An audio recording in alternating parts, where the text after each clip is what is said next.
Daniel 7-ാം അധ്യായം. ദാനിയേലിൻ്റെ ദർശനങ്ങൾ. 4 മൃഗങ്ങൾ.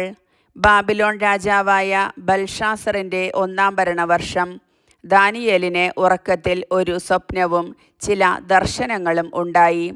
അവൻ സ്വപ്നം എഴുതിയിടുകയും അതിൻ്റെ സംഗ്രഹം അറിയിക്കുകയും ചെയ്തു. ദാനിയേൽ പറഞ്ഞു, ആകാശത്തിലെ 4 കാറ്റുകളും മഹാസമുദ്രത്തെ ഇളക്കിമറിക്കുന്നത് നിശാദർശനത്തിൽ ഞാൻ കണ്ടു. 4 വലിയ മൃഗങ്ങൾ കടലിൽ നിന്ന് കയറി വന്നു. അവ വിഭിന്നങ്ങളായിരുന്നു. സിംഹത്തെ പോലെ ആയിരുന്നു ആദ്യത്തേത്. അതിന് കഴുകൻ്റെ ചിറകുകൾ ഉണ്ടായിരുന്നു. ഞാൻ അതിനെ വീക്ഷിച്ചുകൊണ്ടിരിക്കെ അതിൻ്റെ ചിറകുകൾ പറിച്ചെടുക്കപ്പെട്ടു. അതിനെ നിലത്തുനിന്ന് പൊക്കി മനുഷ്യനെ പോലെ 2 കാലിൽ നിർത്തി. മനുഷ്യൻ്റെ മനസ്സും അതിന് നൽകപ്പെട്ടു. ഇതാ രണ്ടാമത് കരടിയെപ്പോലെ മറ്റൊരു മൃഗം. അതിൻ്റെ ഒരു വശം ഉയർത്തപ്പെട്ടു. അത് 3 വാരിയെല്ലുകൾ കടിച്ചു പിടിച്ചിരുന്നു. അതിനോട് പറഞ്ഞു, ഇഷ്ടം പോലെ മാംസം തിന്നുകൊള്ളുക. അതിനുശേഷം ഞാൻ നോക്കിയപ്പോൾ ഇതാ മുതുകത്ത് പക്ഷിയുടെ 4 ചിറകുകളുള്ള പുള്ളിപ്പുലിയെപ്പോലെ മറ്റൊരു മൃഗം. അതിന് 4 തലകളുണ്ടായിരുന്നു. ആധിപത്യം അതിന് നൽകപ്പെട്ടു. ഇതിനുശേഷം നിശാദർശനത്തിൽ ഇതാ ഘോരനും ഭയങ്കരനും അതിശക്തനുമായ 4-ാമത്തെ മൃഗം. അതിന് വലിയ ഉരുക്കുപല്ലുകൾ ഉണ്ടായിരുന്നു. അത് വിഴുങ്ങുകയും കഷ്ണം കഷ്ണമായി തകർക്കുകയും മിച്ചമുള്ളത് കാലുകൊണ്ട് ചവിട്ടി അരയ്ക്കുകയും ചെയ്തു. മുൻപേ വന്ന മൃഗങ്ങളിൽ നിന്നെല്ലാം വ്യത്യസ്തനായിരുന്ന അതിന് 10 കൊമ്പുകൾ ഉണ്ടായിരുന്നു.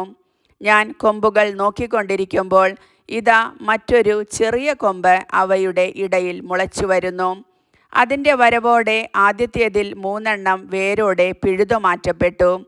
ഇതാ ഈ കൊമ്പിൽ മനുഷ്യൻ്റേതുപോലുള്ള കണ്ണുകളും വൻപ് പറയുന്ന ഒരു വായും. മനുഷ്യപുത്രൻ, ഞാൻ നോക്കിക്കൊണ്ടിരിക്കെ സിംഹാസനങ്ങൾ നിരത്തി പുരാതനനായവൻ ഉപവിഷ്ടനായി. അവൻ്റെ വസ്ത്രം മഞ്ഞുപോലെ ധവളം, തലമുടി നിർമ്മലമായ ആട്ടിൻരോമം പോലെ. തീജ്വാലകളായിരുന്നു അവൻ്റെ സിംഹാസനം. അതിൻ്റെ ചക്രങ്ങൾ കത്തിക്കാളുന്ന അഗ്നി.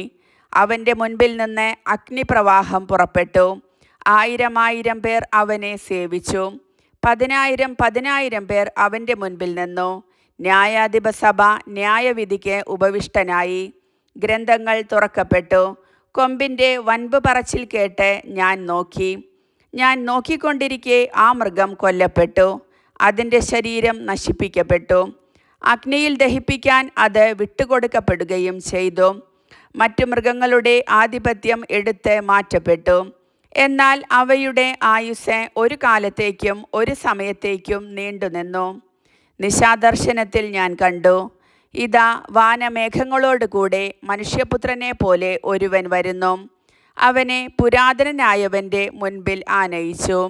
എല്ലാ ജനതകളും ജനപദങ്ങളും ഭാഷക്കാരും അവനെ സേവിക്കേണ്ടതിന് ആധിപത്യവും മഹത്വവും രാജത്വവും അവനു നൽകി. അവൻ്റെ ആധിപത്യം ശാശ്വതമാണ്. അത് ഒരിക്കലും ഇല്ലാതാവുകയില്ല. അവൻ്റെ രാജത്വം അനശ്വരമാണ്. ഞാൻ ദാനിയേൽ ഉത്കണ്ഠാകുലനായി. ദർശനങ്ങൾ എന്നെ പരിഭ്രാന്തനാക്കി. ഞാൻ അവിടെ നിന്നിരുന്നവരിൽ ഒരുവനെ സമീപിച്ച് ഇതിൻ്റെ എല്ലാം പൊരുളെന്താണെന്ന് ചോദിച്ചു. അതിൻ്റെ വ്യാഖ്യാനം അവൻ എനിക്ക് പറഞ്ഞു തന്നു. ഭൂമിയിൽ നിന്ന് ഉയർന്നു വരുന്ന 4 രാജാക്കന്മാരാണ് ഈ 4 മഹാമൃഗങ്ങൾ. എന്നാൽ അത്യുന്നതൻ്റെ പരിശുദ്ധർക്ക് രാജ്യം ലഭിക്കുകയും അവർ ആ രാജ്യം എന്നേക്കുമായി അവകാശമാക്കുകയും ചെയ്തു. മറ്റുള്ളവരിൽ നിന്ന് വ്യത്യസ്തനും കൂടുതൽ ഭയങ്കരനും ഉരുക്കുപല്ലും ഓട്ടുനഖവും ഉള്ളവനും വെട്ടിവിഴുങ്ങുകയും കഷ്ണം കഷ്ണമായി തകർക്കുകയും മിച്ചമുള്ളവയെ കാലുകൊണ്ട് ചവിട്ടി അരയ്ക്കുകയും ചെയ്തവനുമായ 4-ാമത്തെ മൃഗത്തെക്കുറിച്ച് അറിയാൻ ഞാൻ ആഗ്രഹിച്ചു. അതിൻ്റെ തലയിലുണ്ടായിരുന്ന 10 കൊമ്പുകളെയും മറ്റു 3 വീഴ്ത്തിയതും കണ്ണുകളും വൻപ് പറയുന്ന വായും ഉള്ളതും മറ്റുള്ളവയേക്കാൾ ഭീകരവുമായ കൊമ്പിനെയും സംബന്ധിച്ച സത്യം അറിയുന്നതിന് ഞാൻ ആഗ്രഹിച്ചു.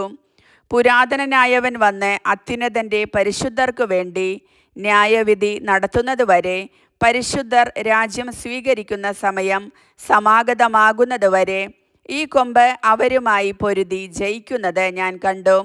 അവൻ പറഞ്ഞു, നാലാമത്തെ മൃഗം ഭൂമിയിലെ നാലാമത്തെ ഒരു സാമ്രാജ്യമാണ്. മറ്റെല്ലാ രാജ്യങ്ങളിൽ നിന്ന് അത് വ്യത്യസ്തമായിരിക്കും.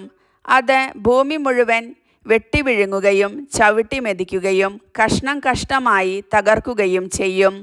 ഈ സാമ്രാജ്യത്തിലുള്ള ഉയർന്നു വരുന്ന 10 രാജാക്കന്മാരാണ് 10 കൊമ്പുകൾ. അവർക്കെതിരെ വേറൊരുവൻ അവരുടെ പിന്നാലെ വരും.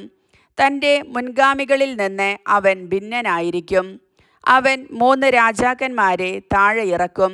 അവൻ അത്യുന്നതനെതിരെ ദൂഷണം പറയും. അത്യുന്നതൻ്റെ പരിശുദ്ധരെ അവൻ പീഡിപ്പിക്കും. നിയമങ്ങളും ഉത്സവദിനങ്ങളും മാറ്റുന്നതിന് അവൻ ആലോചിക്കും. സമയവും സമയങ്ങളും സമയത്തിൻ്റെ പകുതിയും വരെ അവൻ അവൻ്റെ കൈകളിൽ ഏൽപ്പിക്കപ്പെടും.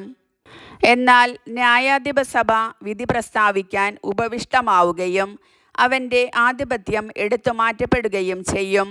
പൂർണ്ണമായി ദഹിപ്പിച്ച് നശിപ്പിക്കേണ്ടതിനു തന്നെ ആകാശത്തിന് കീഴിലുള്ള സകല രാജ്യങ്ങളുടെയും രാജത്വവും ആധിപത്യവും മഹത്വവും അത്യുന്നതൻ്റെ പരിശുദ്ധന്മാർക്ക് നൽകപ്പെടും.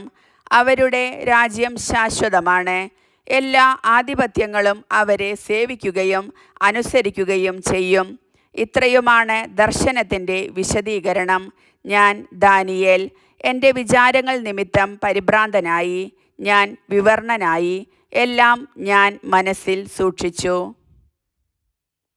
കർത്താവിൻ്റെ വചനം.